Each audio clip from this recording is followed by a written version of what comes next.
सभी को पता है 7 सितंबर गणेश चतुर्थी है और गणेश चतुर्थी की चर्चा हो और प्रसिद्ध आचार्य शिव पाराशर जी से बात ना हो, ये बात हजम होने वाली नहीं है।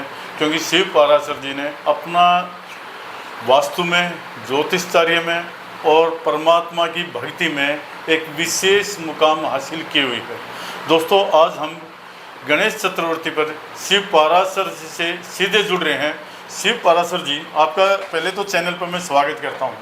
आपका बहुत बहुत धन्यवाद। शिव पाराशर जी, गणेश चतुर्थी है 7 तारीख की। गणेश चतुर्थी का महत्व क्या है? देखिए, सबसे पहले तो आप गणेश जी का ही महत्व समझिए। जी जी जी। जो निराकार परब्रह्म परमात्मा हैं, उनके 5 कर्म हैं। आपकी समझ में भी आएंगे कि सृष्टि को रचते हैं, उनका पालन करते हैं, सृष्टि का संहार करते हैं, समय आने पर कुछ छटनी कर देते हैं और सृष्टि में जो जीव जंतु हैं सब पर कृपा करते हैं। ये परमात्मा के 5 कर्म हैं।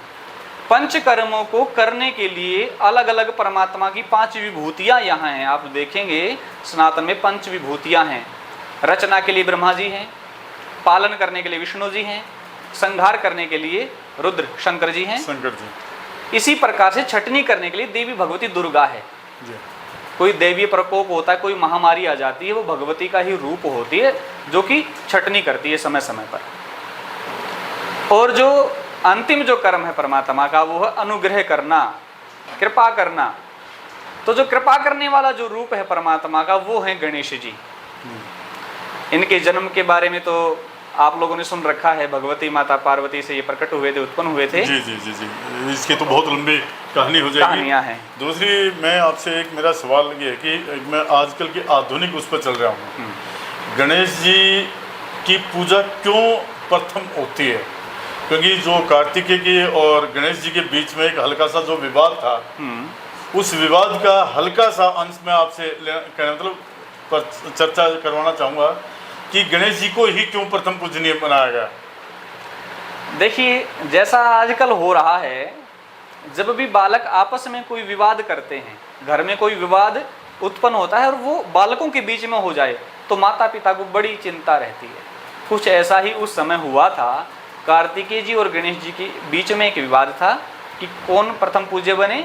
तो ऐसे में भोले बाबा को और माता पार्वती को चिंता हुई, तो उन्होंने एक युक्ति सूझी इस कार्य को सुलझाने के लिए, क्योंकि ये कार्य देवताओं का कार्य था। जी जी। आप देखेंगे गणेश जी देवताओं में प्रथम पूज्य हैं। जी जी जी।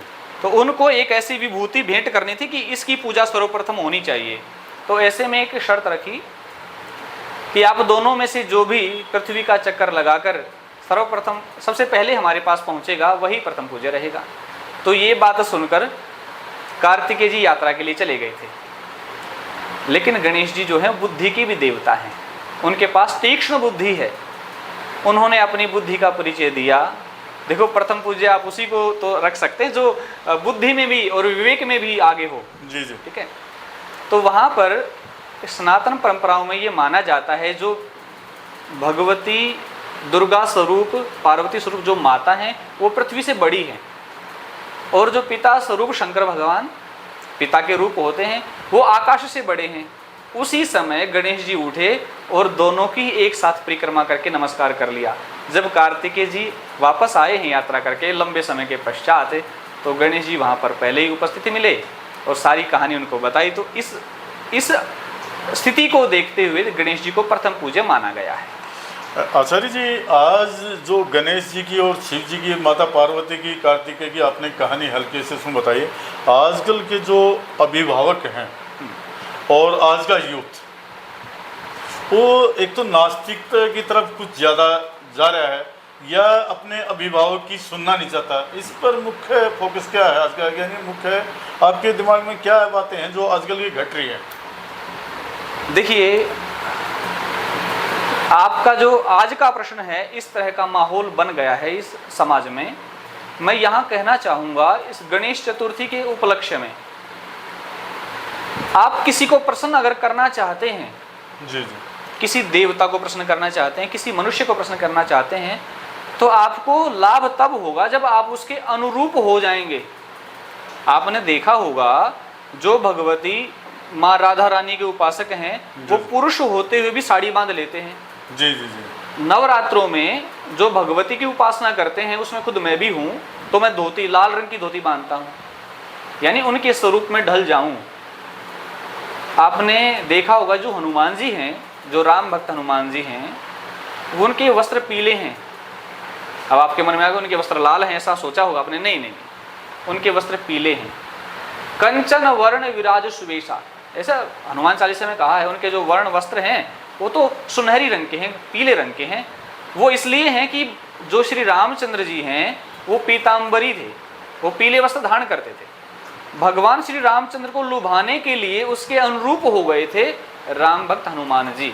तो मैं यहाँ ये कहना चाहूँगा, बालकों को भी बताना चाहूँगा कि आप जिसको प्रसन्न करना चाह रहे हैं उसके अनुकूल तो होइए, उसके अनुरूप तो होइए। उन्होंने तो अपने माता पिता का बड़ा सम्मान किया था। आप बात बातों पर माता पिता को विरोधाभास होता है, झगड़ा कुछ कह देते हो, झगड़ा हो जाता है। तो आप जिसकी पूजा कर रहे हैं, अगर उसका पूर्ण फल लेना चाहते हैं, आप जिस व्यक्ति से आप पूर्ण लाभ लेना चाहते हैं, उस व्यक्ति के अनुरूप होने के बिना, उस व्यक्ति के अनुरूप हुए बिना, उस व्यक्ति के अनुरूप, हाँ, उस व्यक्ति के अनुरूप हुए बिना आपको लाभ प्राप्त नहीं होगा। इसलिए अगर आप माता पिता का भी आशीर्वाद ग्रहण करना चाहते हैं और गणेश जी की पूजा करना चाहते हैं तो माता पिता को भी प्रसन्न रखिए, गणेश जी तभी प्रसन्न होंगे। एक संस्कृत में कोई श्लोक था जो अभिभावक के बच्चों के लिए आपके पास शायद था, वो श्लोक ये था। दरअसल इस उपलक्ष्य में तो यही कहना चाहूँगा कि विद्यार्थी लभते विद्याम।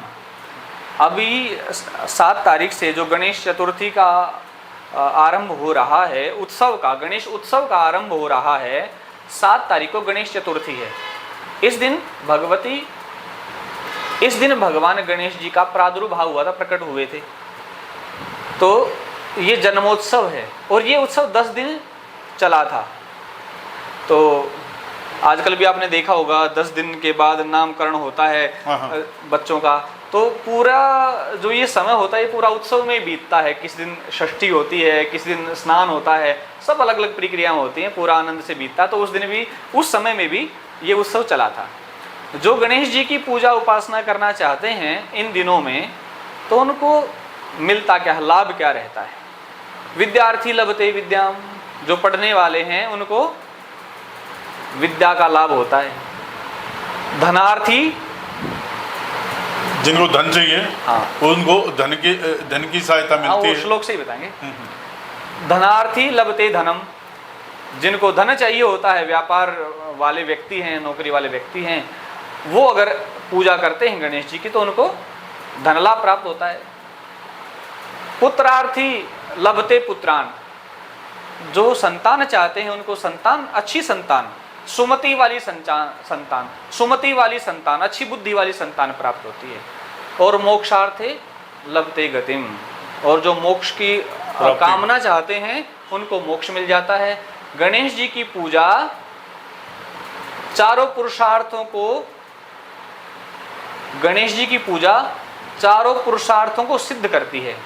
अगर गणेश जी की पूजा करते हैं, आपको अगर गणेश जी की अगर आप पूजा करते हैं तो सीधी सी बात आप धर्म के मार्ग पर हैं। इससे आपको मैंने बताया कि अर्थ भी ग्रहण होता है, अर्थ भी मिलता है, क्योंकि जो शास्त्र का श्लोक था उसमें कहा था कि धनार्थी लभते धनम, धन की वृद्धि होती है। तीसरा हमारा जो पुरुषार्थ हो काम है, धर्म अर्थ काम, काम जो संतान चाहते हैं उनको संतान मिलती है, बताया था। और चौथा पुरुषार्थ मोक्ष है। तो गणेश जी की पूजा से मोक्ष का भी मार्ग खुलता है। आचार्य जी, एक मेरा सवाल है, आपको बड़ा अजीब सा भी लगेगा। हम 10 दिन गणेश जी की पूजा करते हैं, बाजार से गणेश जी को खरीद के लाते हैं, फिर नदी में प्रवाहित करते हैं, और कुछ मूर्तियाँ मुझे दिखती हैं वो खंडित होती हुई नदियाँ के आसपास गिरी हुई होती हैं, और नदी का पानी भी प्रदूषित होता है। उसके बचाव के मुख्य कारण क्या रहेंगे, और आपके ज्योतिषाचार्य जो है उसमें क्या करना चाहिए? गणेश जी को विसर्जित करना चाहिए, या साइड में रखना चाहिए, या कहीं एक अलग तालाब में रखना चाहिए? क्योंकि आज जो प्रकृति के अंदर प्रदूषण हो रहा है, विशेषकर पानी का एक जहरीला हो रहा है, उसके बचाव के लिए आप क्या उपाय देंगे? देखिए, जो शास्त्र लिखे गए हैं वो मतों पर आधारित हैं। ऋषियों के अनेक समय पर अनेक ऋषियों के अनेक मत हमारे बीच आए हैं। अनेक ऋषियों के अनेक समय पर अनेक मत हमारे बीच आए हैं। उन मतों को ही हमने शास्त्र की परिभाषा मान लिया, उन मतों को ही हमने शास्त्र मान लिया है, जैसा कि सत्य भी है। अब जिस समय ये शास्त्र लिखे गए थे, जिस समय मर्यादाएं जो बांधी गई थी, अब समय परिवर्तित हुआ है। आप देख रहे हैं वायु प्रदूषण भी नहीं थी उस दौरान, इतनी वाहन भी नहीं थे। लेकिन एक मत मैंने जो पढ़ा है, ये मैं शास्त्र की बात कर रहा हूँ, ये मत की बात कर रहा हूँ जो शास्त्रीय मत है। ऐसा कहा जाता है गणेश जी का विसर्जन होता ही नहीं है, क्योंकि जब भी हम कोई पूजा पाठ करते हैं तो पंडित सबसे पहले आपके घर में आएगा, पूजा की तैयारी करने के बाद वो देवताओं का आवाहन, स्थापन और पूजा करेगा। ये 3 प्रक्रियाएं होती है। आवाहन यानी बुलाना देवता को, स्थापित करना यानी आसन दे देना, और पूजा करना यानी पूजना। जब पूजा संपन्न हो जाएगी, प्रसाद वितरण का कार्य हो जाएगा, ब्राह्मण भोजना कार्य हो जाएगा, तो विसर्जन की बात आती है। क्योंकि आवाहन हुआ है तो विसर्जन भी होता है। आवाहन में जितने देवताओं का आह्वान हुआ था और विसर्जन करते समय ये कहा जाता है कि जो गणेश हैं, भगवती लक्ष्मी हैं, शुभ लाभ धर्म कर्म हैं, इनकी संतानें हैं, रिद्धि सिद्धि इनकी पत्नियां हैं, वो हमारे घर में निवास करें और इस पूजा में आवाहित अन्य सभी देवता अपने धाम को पधारें। अब गणेश जी का विसर्जन, ये भी एक मत है, गणेश जी का विसर्जन तो होता ही नहीं, लेकिन किसी शास्त्र में, किसी मत में, किसी समय अगर कहा गया है कि गणेश जी का विसर्जन अगर होता है, तो अब समय तो बदल चुका है। नदियों में अगर आप ये प्रवाहित करते हैं तो उसमें मूर्तियाँ केमिकल की बनती हैं, उनके ऊपर जो पेंट होता है वो केमिकल का होता है। देखिए, थोड़ा सा आप भी जागिए। आप उन मूर्तियों को, जो विशालकाय मूर्तियाँ खरीद लेते हैं, उनका तो आप विसर्जन कहाँ कहाँ कर पाओगे। इसलिए छोटी मूर्ति लें ताकि आप किसी मंदिर में उनको स्थापित करके उनकी पूजा अर्चना होती रहे। कुछ तो मार्ग आपने निकालना ही पड़ेगा, क्योंकि आजकल समय बदल चुका है। अब जलवायु उतनी शुद्ध नहीं बची है, पीने योग्य जल सीमित हो गया है, सांस लेने योग्य वायु भी सीमित हो गई है। सब दोस्तों, ये थे पंडित शिव कुमार जी, जिन्होंने बहुत अच्छा अपने विचार रखे और विशेषकर जहाँ गणेश जी का महत्व बताया, गणेश जी की पूजा का महत्व बताया, वहीं पर्यावरण बचाने का भी इन्होंने लोगों से आह्वान किया कि मूर्तियाँ को विसर्जित न करें नदी में, क्योंकि आज के दिन पानी बड़ा जहरीला हो गया है और उसको बचाने का प्रयास करें। आप सभी का तहे दिल से मैं धन्यवाद करता हूँ और पाराशर जी का भी मैं यहाँ आने पर इनका मैं आभारी हूँ और उम्मीद करता हूँ कि ये दर्शकों को जब भी कोई सवाल हो पाराशर जी से, हम पाराशर जी का नंबर डाल देंगे और इनसे आप वार्ता कर सकते हैं। आप सबका तहे दिल से धन्यवाद। जय हिंद।